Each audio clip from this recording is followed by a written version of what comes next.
The Tasmanian Law Reform Institute was established in 2001 by the University of Tasmania, the Law Society of Tasmania and the Tasmanian Government. The TLRI was based on the Alberta Law Reform Institute model, bringing together academic experts, lawyers and government. The Institute now operates as an independent law reform body, conducting research, consultations and providing recommendations to government to improve the law in Tasmania and around Australia. What we do is we receive suggestions from anyone about possible necessary reforms to the law. Then we investigate them, we write an issues paper which we put out to the public and key stakeholders for consultation. And once we have feedback from the public and those key stakeholders, we'll write a final report which we will give to the government, which contains our recommendations for reform. If there is a controversial issue, the government will send us copies of draft bills and seek our advice about what those draft bills contain.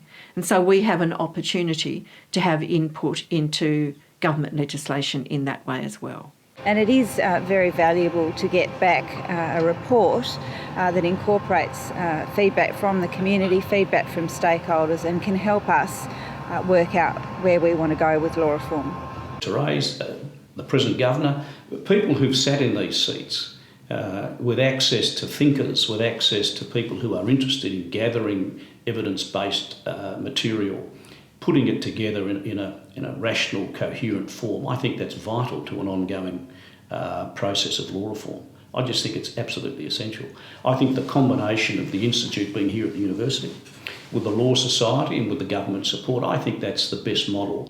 This was about the major beneficiary, our community, and I think we have, not only contributed to that community, I think we've contributed to the wider community of law reform, and I think we've got a profile now. I think when we now have independent members of the public or in politics saying we should get the Tasmanian Law Reform Institute to be addressing this, that was one of my more prouder moments, to see an institution which we've all created together from great effort really coming into prominence.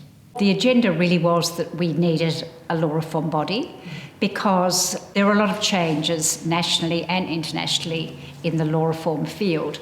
But we had a clear idea that it would be a good idea to have a body which accepted proposals from the government, but didn't have to accept those proposals, but also wasn't reliant on the government for proposals. So we wanted it to be broader so that members of the community could suggest projects, and also the board itself could decide on a project as well. So that was the kind of model we had. There's no point having reform of the law that only works in the abstract.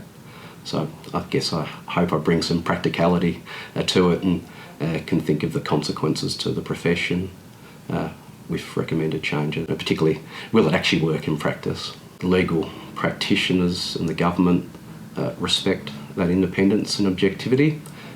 I know, for example, the government will often refer matters to us. They don't necessarily agree with the results or the proposals, but at least they know they're getting an unbiased and well thought out proposal. I think the future's good for the Institute. It's got 15 years of reputation now. Other jurisdictions have copied it, which is the best form of flattery, and I think we can only build on that success.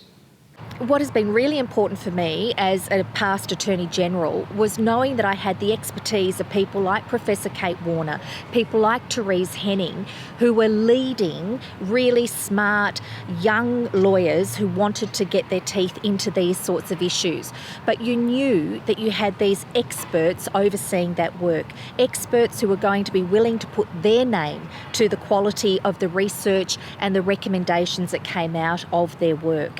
That gave me a lot of confidence, and it meant that the reports that I did receive, the reports that I continue to look at, are important and valued, and they continue to help to inform political debate, social debate as well, community debate, and that's the value of the TLRI.